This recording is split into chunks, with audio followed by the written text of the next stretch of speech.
विद्यार्थी मित्रांनो नमस्कार. SYBSC computer science mathematics paper second operations research semester 4 2019 pattern.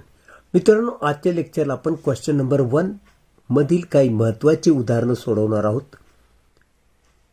प्रत्येक उदाहरण 2 मार्कासाठी असतं.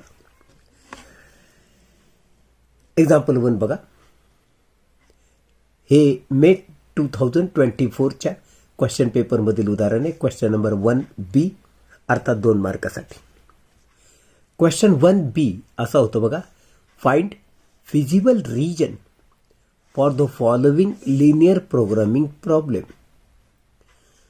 Maximise z is equal to x plus y subject to x is less than or equal to 5, y is less than or equal to 10 and x and y greater than or equal to 0. मित्रांनो या question मध्ये आपल्याला एक graph काढायचा आहे. Graph मध्ये हे 2 equation दाखवायचे आहेत आणि फिजिबल रिजन सुद्धा दाखवायचा आहे. Solution for x is less than or equal to 5 हे पहिलं इनइक्वालिटी आपल्याला दिली होती, म्हणजे कॉन्स्टंट दिलेलं होतं. आपण याला इक्वेशनच्या फॉर्ममध्ये लिहिणार, म्हणून आपण लिहिलं let x is equal to 5. Okay. थोडक्यात ही रेषा आपल्याला ग्राफवर काढायची आहे. दुसरा कॉन्स्टंट दिला होता y is less than or equal to 10. याला सुद्धा आपण इक्वेशनच्या फॉर्ममध्ये लिहायचं let y is equal to 10. ही दुसरी रेषा आहे. मित्रांनो यांचे पॉइंट्स काढण्यापेक्षा आपल्याला एक गोष्ट माहीत असली पाहिजे. x इज इक्वल टू 5 म्हणतोय, याचा अर्थ x अक्षाच्या 5 मधून जाणारी आणि y अक्षाला पॅरलल असणारी रेषा. Similarly y is equal to 10 म्हणतोय, याचा अर्थ y ॲक्सिसच्या 10 मधून जाणारी आणि x ॲक्सिसला पॅरलल असणारी रेषा आपल्याला काढायची. ही y अक्षाला पॅरलल, ही x अक्षाला पॅरलल. ही x ॲक्सिसच्या 5 मधून जाईल, ही y ॲक्सिसच्या 10 मधून जाईल. अशा 2 रेषा आपण काढणार आहोत.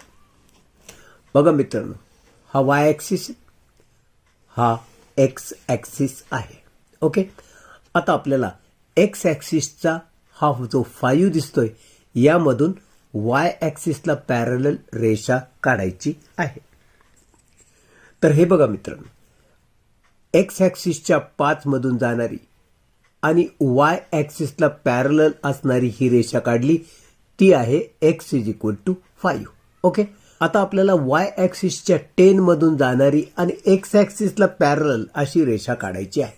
तर ही y ॲक्सिसच्या 10 मधून जाणारी आणि x ॲक्सिसला पॅरलल अशी रेषा आपण काढली. आता मित्रांनो x इज इक्वल टू 5 ही रेषा कॉन्स्टंटमध्ये काय होते, x is less than or equal to 5. Less than or equal to 5 म्हणजे ही रेषा या बाजूचा भाग दर्शवते. ओके. म्हणून आपण या रेषेचा हा भाग आतला विचारात घेणार असतो.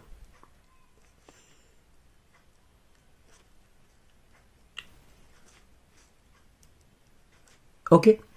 तर y इज इक्वल टू 10 ही जी रेषा आपण आखली, ही कॉन्स्टंट काय दिली होती आपल्याला, y is less than or equal to 10. याचा अर्थ खालचा भाग हा, या रेषेच्या खालचा एवढा भाग. आणि आपल्याला असं पण सांगितलं होतं x and y greater than or equal to 0, म्हणजे x ॲक्सिसचा पॉझिटिव्ह भाग आणि y ॲक्सिसचा पण पॉझिटिव्ह भाग. तर x ॲक्सिसचा पॉझिटिव्ह भाग म्हणजे वरचा झाला हा असा, तर y ॲक्सिसचा पॉझिटिव्ह भाग म्हणजे असा. ओके. हे झालं फिजिबल रिजन. आता आपण या चौकोनाला काय म्हणणार, हा O ओरिजिन, या इथला पॉइंट आपण A म्हणणार. तो पॉइंट किती होणार, x ॲक्सिस 5 तर इथं y ॲक्सिस 0. ओके. त्यानंतर ह्या पॉइंटला आपण बी नाव देणार. हा पॉइंट कसा आहे, एक्स ॲक्सिसची किंमत 5 तर वाय ॲक्सिसची किंमत 10. तर बी पॉइंट हा 5, 10 झाला. आता ह्या पॉइंटला आपण सी नाव देऊ. एक्स ॲक्सिस 0 आहे तर वाय ॲक्सिसची किंमत 10 आहे. ओके. आणि अशा रीतीनं हे जे फिजिबल रिजन आहे हे ओ A B C O he area आपण त्या ठिकाणी दाखवलेली आहे. आणि अशा रीतीनं ओ ए बी सी हे कॉर्नर पॉईंट झाले. यांचे कोऑर्डिनेट आपण लिहिलं, हा ओ 0 0 असतो, हा ए 5 0, हा बी 5 10 आणि हा सी 0 10. ओके. हा परत ओरिजिन आहे. म्हणून आपण आता कॉर्नर पॉईंट लिहिणार O A B C O. Okay. So here feasible region is O A B C O. मग हे जे कॉर्नर पॉईंट आहेत यांचे कोऑर्डिनेट्स आपण जर लिहिले तर तुम्हाला माहिती ओचे कोऑर्डिनेट 0 0 होते, एचे कोऑर्डिनेट 5 0, बीचे कोऑर्डिनेट 5 10, सीचे कोऑर्डिनेट 0 10. ओके. हे झाले कॉर्नर पॉईंट्स. मग आता या प्रत्येक पॉईंटवर आपल्याला झेडची किंमत काढायची. आम्हाला काय म्हटले, maximize Z is equal to X plus Y. याचा अर्थ झेड ओची किंमत आपण ठेवूया झेडमध्ये. ओ आहे 0 0 म्हणजे एक्सच्या जागी 0, वायच्या जागी 0, 0 प्लस 0 0.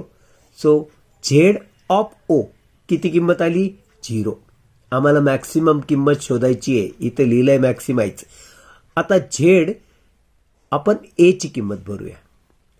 एक्सची किंमत 5 आहे, वायची किंमत 0 आहे.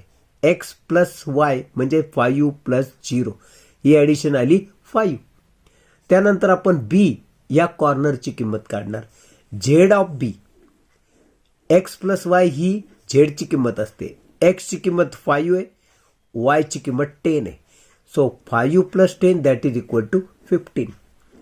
मग C, z of C, x plus y. Z of C मध्ये सीचे कोऑर्डिनेट आहेत, एक्सची किंमत 0, वायची किंमत 10. ॲडिशन केली 10. आता ह्या ज्या किमती काढल्या आपण, यात सगळ्यात मोठी किंमत आहे 15, ती आहे बीची. ओके. मग आपण तसं लिहिलं, देअरफॉर मॅक्सिमम व्हॅल्यू इज 15 आणि ती कुठे आहे, ॲट बी 5 10. ओके. तर असा हा क्वेश्चन असतो फॉर 2 मार्क्स. आपण मे 2024चा हा दुसरा अजून एक क्वेश्चन बघतो आहोत. यामध्ये क्वेश्चन नंबर 1C 2 मार्कासाठी होता. क्वेश्चन असा होता की write any 2 applications of operations research. यंदाही हा महत्त्वाचा क्वेश्चन आहे, तर लक्षात ठेवा. ऑर किंवा कसा विचारला जाऊ शकतो, give any fields where operation research is used.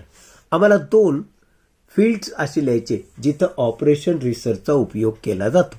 तर याचं सोल्युशन तुम्ही असं लिहिणार, applications of operations research. Okay.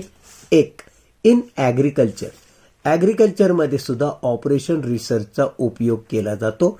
तो असा, operation research is used in agricultural planning to allocate limited resources like land, labor, supply of fertilizers, watering, etc.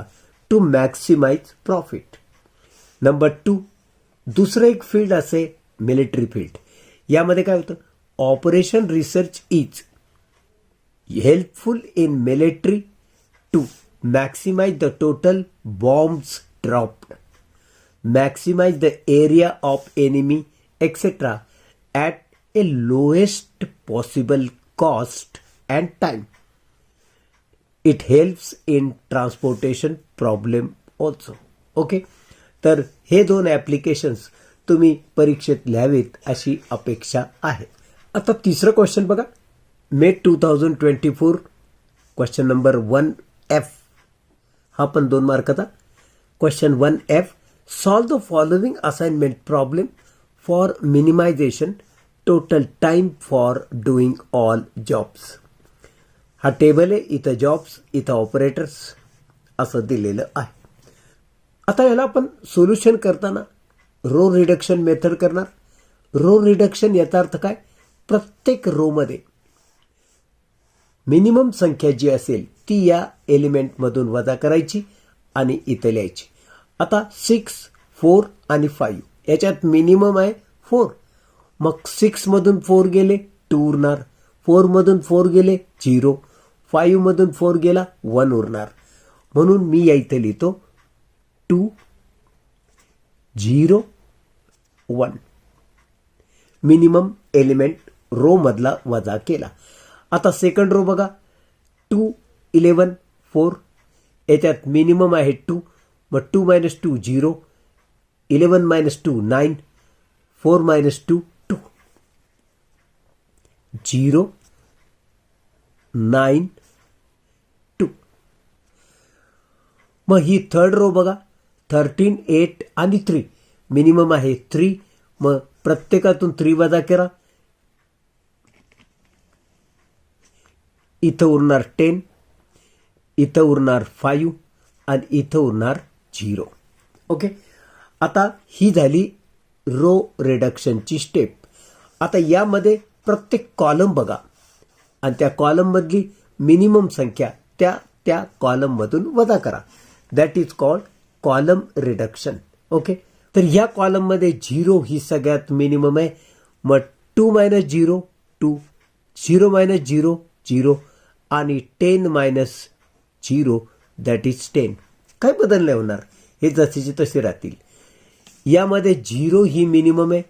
मग 0, 9 आणि 5 यात सुद्धा काही बदल घडणार नाही. या कॉलममध्ये सुद्धा मिनिमम 0 आहे, म्हणजे हा कॉलम सुद्धा बदलणार नाही. 1, 2 आणि 0 ॲज इट इज राहणार. आता मित्रांनो, आपल्याला असाइनमेंट करायची म्हणून आपण तसं लिहिणार मेक असाइनमेंट्स. तर पहिल्यांदा आपण याला लिहून घेऊ 2, 0, 1. या रोमध्ये प्रत्येक रोमध्ये आपल्याला 0 असाइन करायचा, म्हणून मी याला असाइनमेंट दिली. मग सेकंड रो आहे 0, 9, 2. मग या रोमध्ये हा 0 मी असाइन करतो. आणि फायनली थर्ड रो काय 10, 5, 0. मग यामध्ये सुद्धा मी 0 असाइन करतो. तर अशा रीतीनं प्रत्येक रो मधला आपण सिंगल 0 असाइन केल्यावर कॉलममध्ये पण बघा. या कॉलममध्ये हा 0 असाइन आहे एकमेव. या कॉलममध्ये हा एकमेव 0 असाइन आहे. तर या कॉलममध्ये एकमेव 0 असाइन केलेला आहे.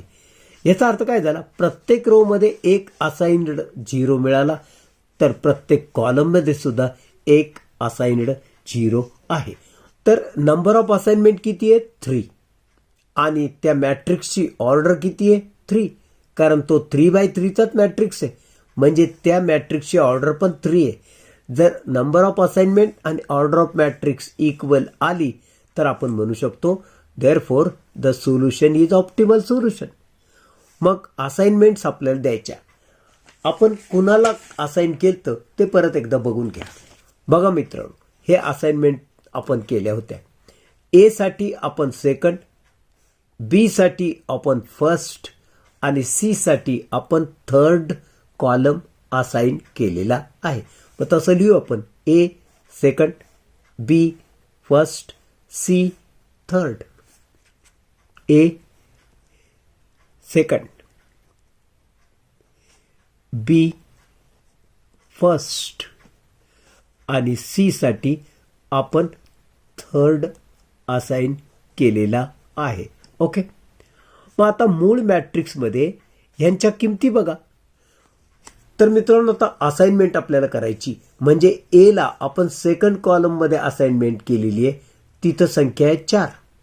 बी ला फर्स्ट कॉलम मध्ये संख्या असाइन केलेली आहे, पण तिथं संख्या आहे 2.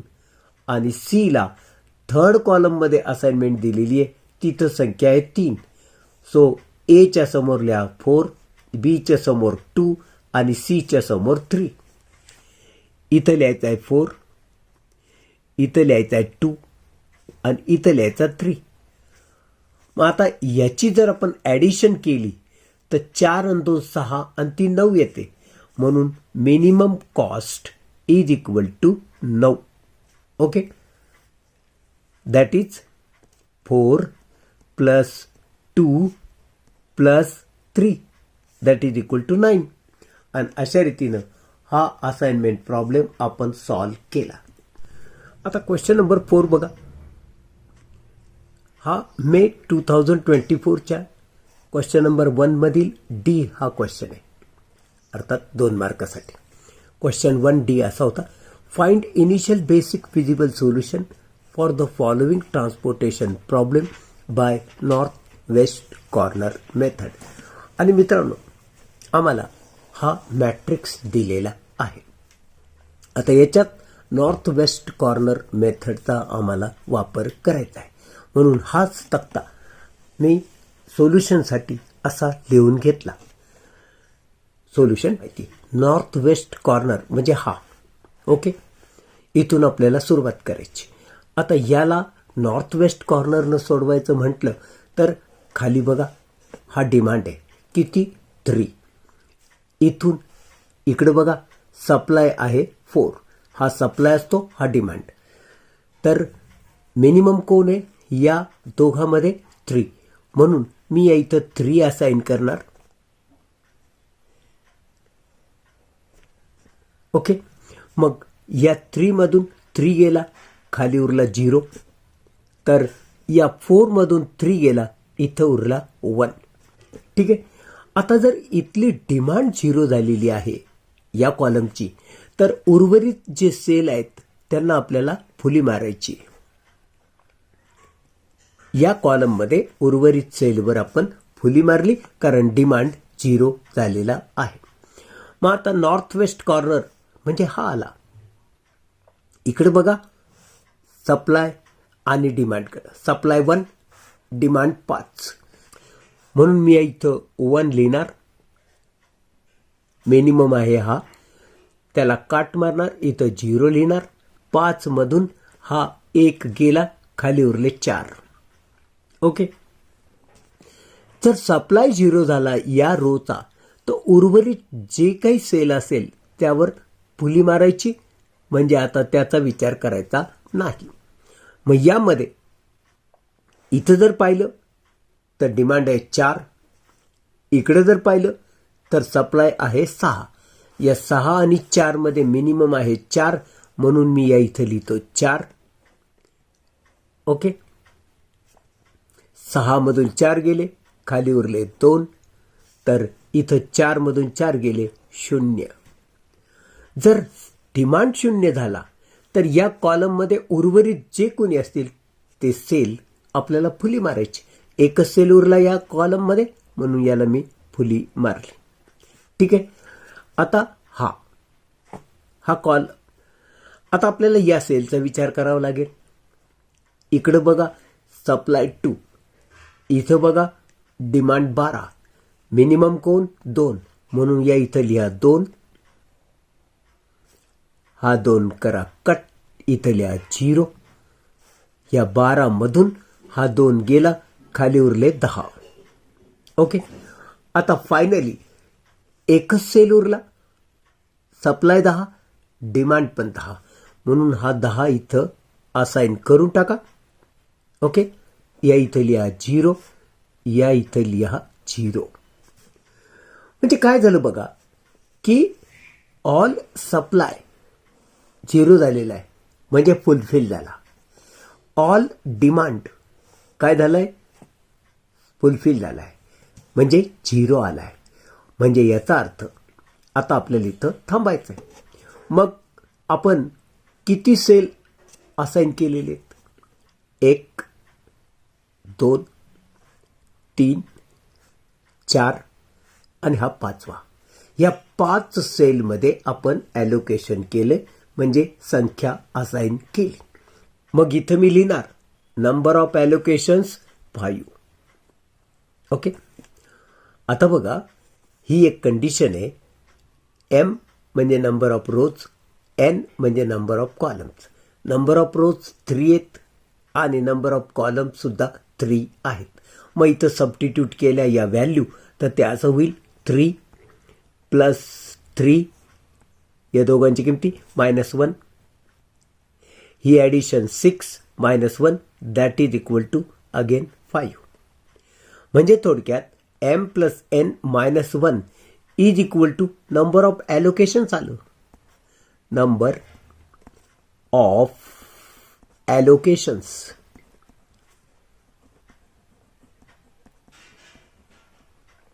ओके.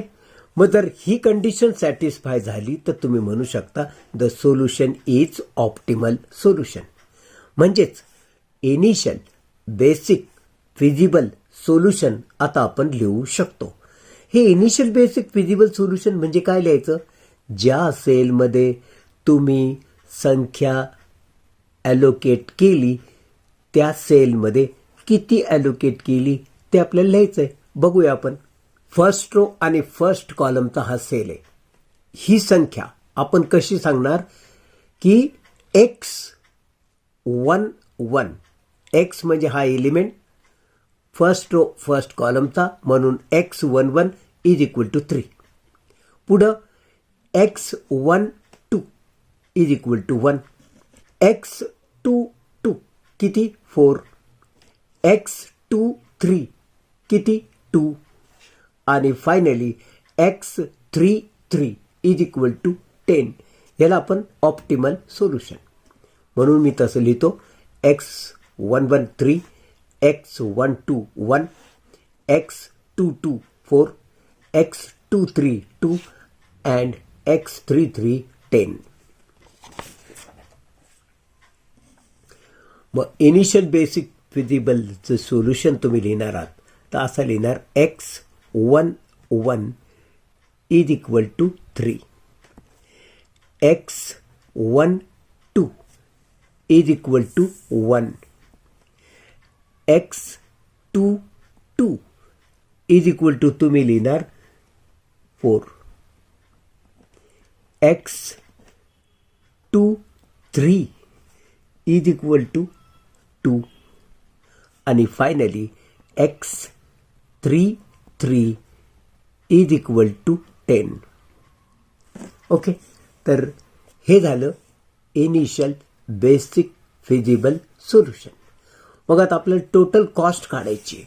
टोटल कॉस्ट कशी काढणार? 1 × 3 plus 0 × 1 plus 5 × 4 plus 4 × 2 plus 3 × 10. Okay. Total cost 1 × 3 plus 0 × 1 plus